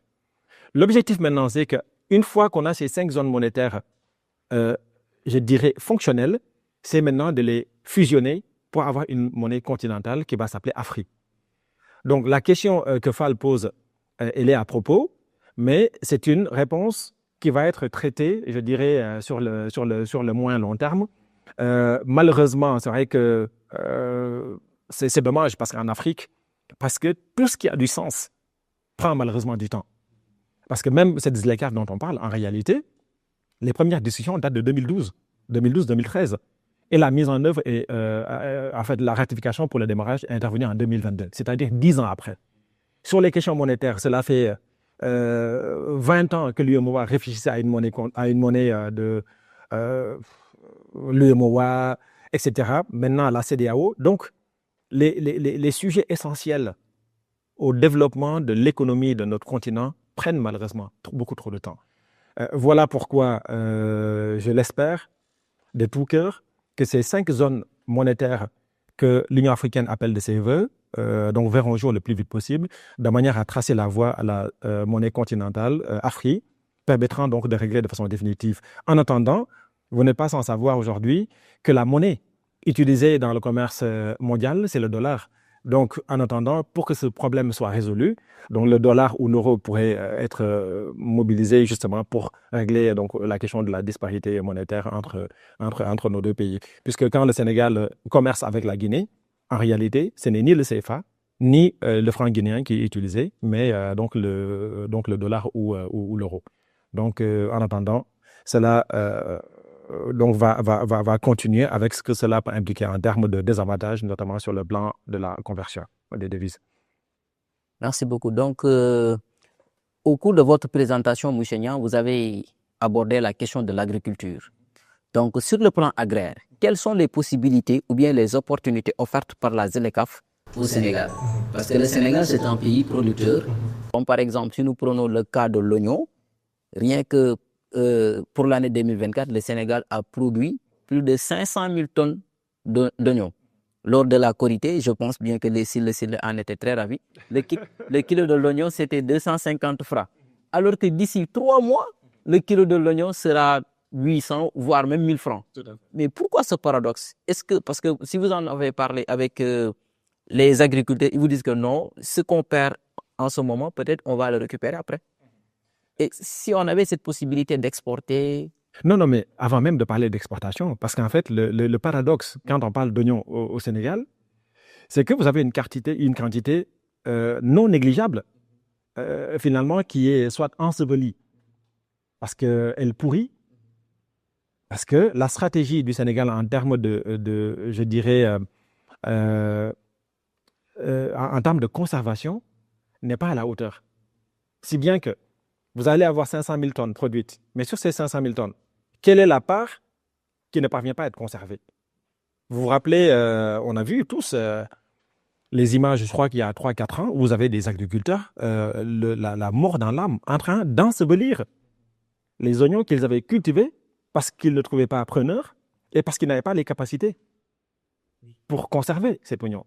Donc, je pense que quand on parle de la production agricole du Sénégal, il faut aborder la question sur 2 temps. Le premier temps, c'est la capacité qu'on donne au secteur agricole, par exemple, de produire. Alors, on produit soit parce qu'on a un marché interne, ou on a un marché dans la sous-région, que ce soit dans le cadre de la ZLECAf ou pas, puisque la seule différence avec la ZLECAf, c'est qu'en fait, on abolit les droits de douane. C'est-à-dire que le Sénégal peut, par exemple, considérer le Burkina, le Mali ou les pays donc voilà, limitrophes, justement, pour exporter donc l'oignon. Donc, première réponse, capacité de production, mais qualité. Parce que je crois qu'on a tous entendu, je crois, au gré d'émissions ou de discussions, certains Sénégalais vous disent non, mais nous, on préfère l'oignon qui est importé parce que y a moins d'eau. Ou certains vont dire oui, parce que la qualité n'est pas la même. Donc, capacité de production et qualité de production, élément essentiel. Ces 2 éléments permettront non seulement de faire face à la demande interne, et si la stratégie pour le Sénégal est d'exporter, par exemple, les produits, c'est de considérer, par exemple, qu'il faut travailler sur des stratégies de conservation permettant de pouvoir écouler de façon progressive, parce que si on produit 500 000 tonnes, par exemple, il va être difficile d'écouler les 500 000 tonnes donc au pied levé. Donc, la stratégie va être de travailler sur des stratégies de conservation, faire une stratégie de planification, des exportations, de manière à faire en sorte que nous puissions exporter donc en direction des pays ciblés pour ce qui est donc de l'oignon. Si vous prenez, j'ai donné l'exemple de la tomate tout à l'heure, le Sénégal peut produire autant de quantité de tomates pour faire face à la demande interne, mais également faire face aux demandes des autres pays. C'est des produits qui sont très prisés, et même au-delà même de l'Afrique, puisque le Sénégal doit mettre en avant, vous le disiez tout à l'heure au début de votre propos, les États ont des intérêts. Donc même si on est dans le cadre de la ZLECAf, cela ne doit pas nous empêcher de considérer l'intérêt, notamment sur le plan financier. Si j'ai la possibilité, par exemple, de vendre mes tomates dans un espace régional, peut-être que l'avantage comparatif, c'est la distance, l'abolition des droits de douane, mais si cela me permet également donc, de viser des marchés européens, par exemple, avec peut-être un pouvoir d'achat beaucoup plus important, le Sénégal peut travailler même sur deux stratégies d'exportation. Puisque quand vous regardez donc les stratégies donc en matière industrielle, vous avez soit une stratégie pour remplacer donc les importations ou une stratégie permettant d'asseoir, je dirais, votre secteur privé sur une rampe d'exportation. Donc dans les deux cas, je pense que la conservation est un élément essentiel. Le Sénégal a essayé de construire avec le grand marché de Diamniadio. C'est un bon début, mais je pense que c'est l'arbre qui cache la forêt. Il nous faut ce type d'infrastructure, peut-être de petite et moyenne taille, presque sur l'étendue du territoire, permettant de pouvoir utiliser l'ensemble de la récolte produite pour pouvoir écouler les marchandises. Pour ce qui est, je dirais, de la disparité qu'on peut noter, notamment sur les prix, moi, je me rappelle même, il y a 2 ans, on vendait le sac d'oignons à 50 000 à la faveur de, je dirais, du Magal ou d'un événement particulier. C'est complètement tiré par les cheveux.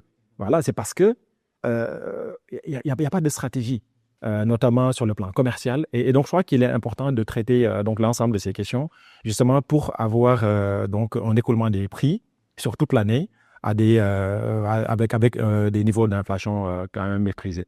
Tout à fait, tout à fait. Donc, nous accordons aussi la parole à Madame Bintadia, exceptionnellement, qui veut intervenir en ligne. Binta, vous pouvez parler, vous avez la parole.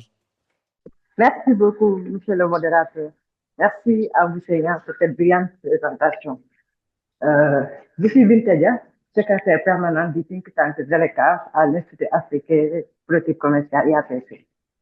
Donc, c'est plutôt une contribution. Comme vous l'avez constaté, monsieur Enya, lors de vos présentations, c'est trouvé qu'au niveau mondial, nous avons une faible part dans ce commerce.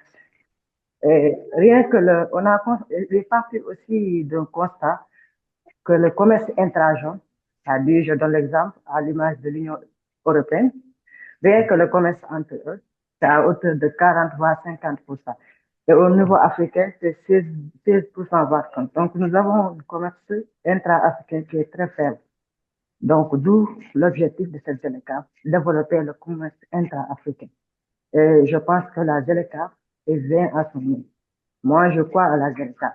J'ai la ferme conviction que la ZLECAf, c'est la solution. Puisque lorsque nous exportons ou lorsque nous importons, nous sommes obligés de convertir notre monnaie arrivée à l'euro ou à dollar, ce qui n'est pas bénéfique pour nous. Donc, commerçons entre nous. Au cours de votre présentation, M. Nian, vous avez donné l'exemple de la mangue, de la tomate. Et tous ces dispositifs ont été mis en place par la ZLECAf à travers les réseaux d'origine. Comme vous l'avez dit, le Sénégal, certes, nous produisons de l'oignon, mais on peut acheter de l'oignon, par exemple, du Mali, RDC Congo, tout ce que nous sommes tous de la ZLECAf et c'est bénéfique. Et on fait de la chaîne de valeur. Ça, c'est possible.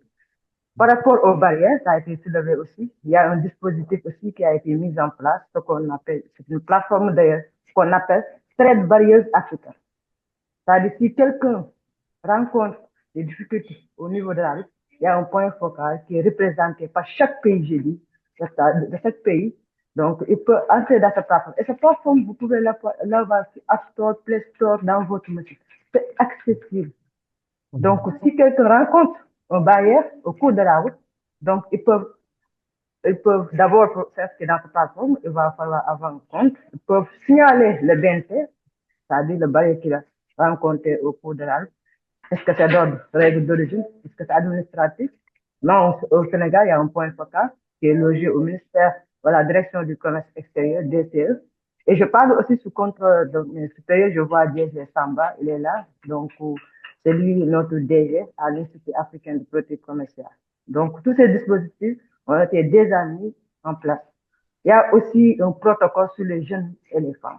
Vous l'avez souligné tantôt. La place des jeunes et des femmes dans cette ZLECAf aussi est très important. Il y a un protocole dédié spécialement pour les jeunes et les femmes. Également pour les questions de monnaie que M. Fall avait posées. Par exemple, il y a ce qu'on appelle Afrique-Simbank. Nous savons que dans le cadre de ces ZLECAf, nous avons différents tiers et les niveaux de développement des pays ne sont pas les mêmes. On a bien tenu compte de tout ça. Par exemple, si le Sénégal veut exporter de l'oignon vers le Mali, donc je prends l'Afrique du Sud, on n'a pas les mêmes monnaies. Donc, il y a une banque qu'on appelle Afrique-Bank. Donc, cette banque va prendre le CFA du Sénégal et le convertir en monnaie sud-africaine qui va recevoir le montant. C'est déjà mis en place, ce dispositif aussi. Donc, pour moi, on est en phase de mise en œuvre progressive. Et ça fait partie des facteurs de succès. Vous l'avez souligné tantôt avec les droits de douane. Et d'ailleurs, M. Nia a donné une réponse aussi qui a été aussi satisfaisante. Donc, les droits de douane, en quelque sorte, n'est pas, voilà. Maintenant, pour les facteurs de succès de cette ZLECAf, c'est l'harmonisation de nos politiques. Et aussi, il y a une mise en œuvre progressive. Il y avait ICG, initiation du commerce guidé, qu'on avait sélectionné quelques pays et ils ont commencé, il y a le Kenya, l'Afrique du Sud. Maintenant, on est en phase de mise en œuvre progressive. Et j'aurais bien aimé que dans sa panel, quand même, qu'il y ait un représentant du secteur privé. Comme vous l'avez dit, Mousseigneur, la ZLECAf, c'est pour le secteur privé. On a fait le cadre juridique, on a négocié l'accord, mais la phase de mise en œuvre, c'est pour le secteur privé. Voilà les contributions que je voulais apporter et je vous remercie vraiment. Merci beaucoup, Madame Binta. Vraiment, c'est ça, hein? Vraiment une excellente contribution. Vous avez parfaitement raison de souligner les mécanismes.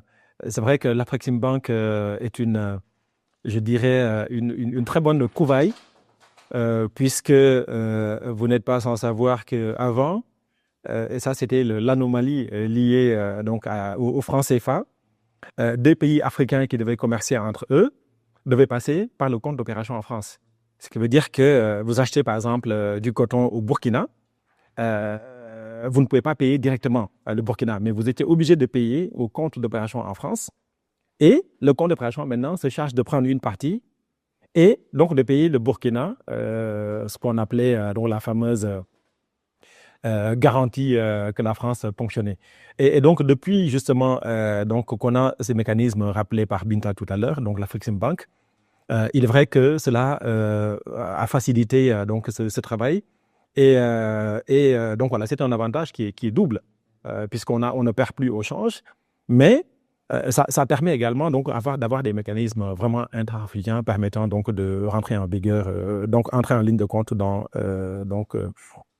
les stratégies d'exportation de nos différents pays. Donc, merci beaucoup Binta pour cette excellente contribution. Oui, donc c'est pas mal. Merci beaucoup, Madame Binta. Véritablement, vous avez apporté votre contribution qui a été d'une autre facture. Donc, Mouchenia, nous pouvons retenir que la ZLECAf constitue un instrument stratégique pour sortir du modèle économique pernicieux, colonial que nous avons connu jadis. Est-ce que nous pouvons retenir cela? Mais M. Mbaye, moi je pense que quand vous parlez pour sortir du modèle pernicieux colonial, est-ce qu'on a un modèle? Ça c'est la question. Moi, je pense que la ZLECAf, en réalité, nous amène les États, je dirais, à avancer à marche forcée. Parce que, non, mais c'est ça. Parce que si vous avez des États qui ne prennent pas ou qui ne traitent pas les questions essentielles, avoir des instances au-delà de nos pays, comme l'Union africaine, qui réfléchit avec des experts, avec des spécialistes sur des questions permettant à nos économies de sortir de l'oignon et de se développer, je pense que la ZLECAf doit être saluée. En ce sens qu'elle nous permettra non seulement de faire les réformes, en tout cas pour les pays qui souhaitent vraiment aller de l'avant, et je crois qu'il y en a beaucoup, la ZLECAf est une véritable opportunité en termes de réforme. Puisque personne ne réussira à mettre en œuvre la ZLECAf si les réformes nécessaires ne sont pas mises en œuvre. L'harmonisation, Binta en a parlé tout à l'heure. Donc, il y a également des réformes qui permettront, par exemple, de mettre en place des mécanismes, par exemple, de soutien au financement, etc. Donc, il y a toute une série de réformes essentielles que les pays doivent mettre en œuvre, justement, pour que la ZLECAf soit une véritable opportunité. Mais n'oublions pas, n'occultons pas le fait, je l'ai dit tout à l'heure lors de ma présentation, n'occultons pas le fait que la ZLECAf, en réalité, nous ouvre les yeux sur le potentiel dont nous disposons. Mais je l'ai dit tout à l'heure, vous avez aujourd'hui un PIB, c'est pour ça que les chiffres sont importants, parce qu'ils permettent de valoriser ce dont on parle. Alors, la ZLECAf, c'est 3 400 milliards de PIB actuel. Et on prévoit d'aller à, on va dire, 4 000 milliards. Mais quand vous prenez un pays comme la France, le PIB de la France, c'est 3 050 milliards. L'Allemagne, ça veut dire que si on tient compte de ce que la ZLECAf nous promet, même en 2035, on ne sera pas au PIB de l'Allemagne. Le PIB de l'Allemagne, c'est 4 400 milliards. Donc, ça veut dire que quelque chose ne va pas. Vous ne pouvez pas avoir un pays européen avec 70 millions d'habitants, avec un PIB de 4 400 milliards, et vous avez l'Afrique qui détient 50% ou 55% des richesses du monde, avec 1,5 milliard ou 1,3 milliard d'habitants, avec 3 400 milliards, il y a quelque chose qui ne va pas. Donc, je pense que la ZLECAf nous ouvre les yeux. Pour moi, ça, c'est la première étape. Maintenant, la deuxième étape est de dire quels sont aujourd'hui les secteurs qui portent l'économie moderne. Moi, j'insiste beaucoup sur l'économie moderne. L'économie moderne est celle qui vous permettra de passer, par exemple, donc du simple au quintuple. Et c'est vraiment dans cette stratégie qu'il faut que les Africains s'inscrivent. Je ne l'ai pas dit tout à l'heure, mais la mise en œuvre, en tenant compte des secteurs dont on a parlé, permettra au Sénégal de gagner 1 000 milliards de francs CFA par an. On peut considérer que c'est beaucoup d'argent. Mais quand on ramène ce montant au budget du Sénégal, pour moi, c'est dérisoire. Ce qu'il nous faut, c'est de consacrer, par exemple, des stratégies permettant au Sénégal de doubler son budget. Et les modèles existent. Il y a des modèles qui permettront au Sénégal aujourd'hui, en tenant compte donc des avantages que la ZLECAf peut offrir, passer de 7 000 à 15 000, voire même plus. Mais cela dépend de la vision, cela dépend donc des moyens, cela dépend des capacités que vous donnez pour y parvenir. Donc la ZLECAf, pour répondre à votre question, pour moi, est un excellent outil, c'est une excellente opportunité, si et seulement si nous la considérons à l'aune des différents secteurs qui constituent finalement la nouvelle économie ou les nouvelles économies modernes. Et donc, c'est vraiment en ce sens que nous devons réfléchir pour justement tirer le maximum profit de la ZLECAf. D'accord. Donc, l'Afrique a beaucoup d'intérêt dans cet accord de libre-échange. Et même si nous prenons l'exemple, comme par exemple le Sénégal qui produit beaucoup d'arachide, mais le Sénégal qui vend cet arachide à la France. La Tunisie aussi qui achète beaucoup d'arachide, mais la Tunisie achète de l'arachide de la France. Et si, avec ces zones de libre-échange continentale africaine, ce qui pourrait faciliter l'échange entre le Sénégal et la Tunisie pour l'arachide, et ce qui serait beaucoup plus avantageux, non seulement pour le Sénégal, mais aussi pour la Tunisie. La question qu'il faut se poser, bon, déjà, c'est une anomalie de voir que le Sénégal vend à la France et la France, elle vend à la Tunisie. Pourquoi le Sénégal ne peut-il pas vendre directement à la Tunisie? Ça, c'est la première question. La deuxième question qu'il faut se poser, c'est que pourquoi la Tunisie achète de l'arachide? Si la Tunisie achète de l'arachide pour produire de l'huile et des produits dérivés, du savon, du gel douche, etc., mais pourquoi le Sénégal ne le ferait pas? C'est la question qu'il faut se poser. Vous avez besoin de mon produit, je dois savoir pourquoi. Pourquoi la Tunisie achète l'arachide? Pourquoi la Chine en fait autant? Et c'est à l'aune maintenant des réponses qu'il faut travailler sur la stratégie industrielle. Mais le Sénégal est capable. Aujourd'hui, vous prenez les Sénégalais dans les différents secteurs qui travaillent dans la diaspora, qui travaillent dans tous les pays du monde. L'industrie du savon, l'industrie pharmaceutique, l'industrie cosmétique. Mais vous avez une partie non négligeable de cette industrie qui repose sur l'arachide. L'huile. Pourquoi le Sénégal avait rechigné à utiliser donc l'arachide pour fabriquer son huile jusqu'à un certain temps? Parce qu'on avait un taux d'aflatoxine qui était assez élevé, mais les recherches aujourd'hui ont permis de régler cette question. Pourquoi le Sénégal ne produit-il pas de l'huile en direction de la Tunisie? La Chine, exactement la même question. Et donc, c'est vraiment à partir donc, de ces réponses que nous allons réfléchir à une stratégie et nous allons commencer à travailler sur des biens à valeur ajoutée. Si vous vendez votre arachide, je ne sais pas, la tonne à un prix, mais si vous l'utilisez pour produire en interne ici donc des produits finis, ben, vous allez peut-être les vendre 10, 20 ou 30 fois plus cher. Voilà. Et en définitive, aujourd'hui, si on comprend que, par exemple, on est dans une économie où, en réalité, ce n'est plus seulement le produit qui est vendu, mais c'est toute l'histoire autour du produit qui est vendu. Vous prenez, par exemple, quand vous achetez un iPhone à 1 500 000, par exemple, qui vous dit que toutes les composantes permettant de concevoir cet iPhone coûtent 1 million ou 1 500 000. Mais en fait, on crée une histoire autour du iPhone. On crée une histoire autour du produit. C'est-à-dire que vous avez la logistique, vous avez le marketing, vous avez tous les éléments qui créent une histoire, un narratif, et c'est à partir maintenant de ce narratif que le produit va être valorisé. Et je pense que c'est sur ça que le Sénégal doit réfléchir, justement pour valoriser donc ses avantages.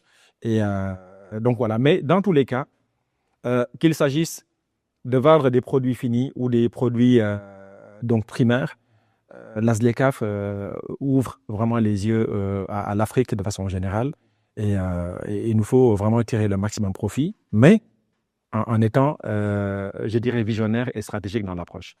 Merci beaucoup. Donc, la présentation tire à sa fin, mais nous ne pouvons pas profiter de votre présence, M. Al-Hassania, expert réformiste, mais aussi quelqu'un qui participe à beaucoup de réformes à l'échelle internationale, dans beaucoup de pays à travers le monde. Quelle est votre perception personnelle? Qu'est-ce que vous proposez? Et vous allez profiter aussi de conclure par rapport à cette question. Qu'est-ce que vous proposez pour que le Sénégal puisse gagner amplement dans cet accord? Juste en 1 minute. OK. Alors, le Sénégal, comme je l'ai dit, en exploitant par exemple les différents documents, les différentes sources, le Sénégal pourrait, bon an, mal an, gagner 1,5 milliard d'euros par an en mettant en œuvre de façon réussie donc la SLECAF. Je considère que le Sénégal doit être beaucoup plus visionnaire que ça. Pour moi, la SLECAF est un formidable outil, mais c'est un outil, je considère vraiment qui manque d'ambition, notamment sur le plan de ce qu'elle est en capacité d'offrir en termes de PIB. Puisque considérer que d'ici 2050, nous allons gagner 450 milliards dans la mise en œuvre de la SLECAF, pour moi, c'est réducteur. Il faut considérer la SLECAF en termes de multiplication, je dirais par 2, 3 ou 4 de notre PIB. Que nous soyons en capacité, par exemple, d'approcher les PIB, par exemple, donc les zones. Parce que la SLECAF va être c'est le cas déjà, la première zone de libre-échange au monde. Aujourd'hui, l'Afrique, c'est le premier marché au monde, en termes de marché, en termes de consommateurs. Mais sur le plan, je dirais, du poids économique en termes de PIB, nous sommes quasi inexistants. Alors que, je vous ai montré tout à l'heure, la valorisation de nos ressources annuelles. Donc, ça veut dire que cette anomalie et cette contradiction qu'on note entre les possibilités dont nous disposons, entre les opportunités que nous avons et entre leur transformation sur le plan de la valorisation en termes de PIB, il y a un véritable décalage. Et ce décalage doit être résolu à la faveur d'une ambition renouvelée, soit par le Sénégal et donc des différents pays du continent. Le Sénégal, on l'a dit tout à l'heure, est un pays pionnier c'est un pays qui exerce un leadership sur le continent. Donc, je pense que le Sénégal doit montrer la voie en tirant les réformes.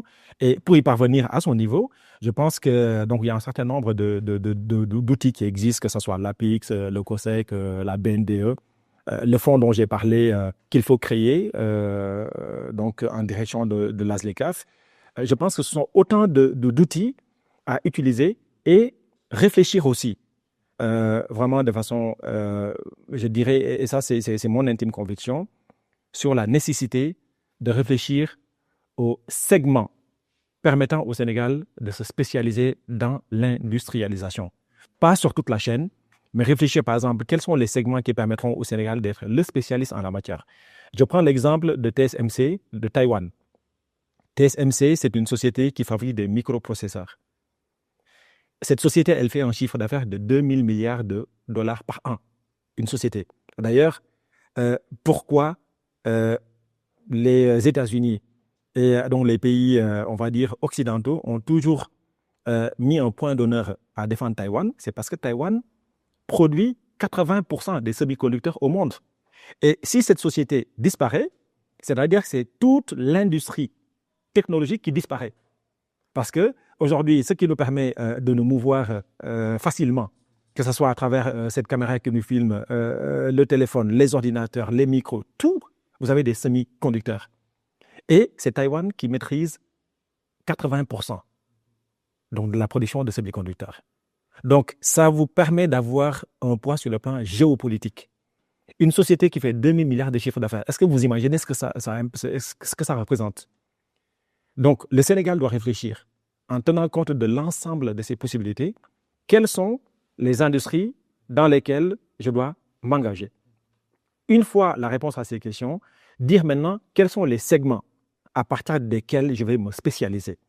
Et c'est à partir de ce moment que le Sénégal pourra rentrer dans une chaîne de valeur, que ce soit africaine ou dans une chaîne de valeur sur le plan mondial.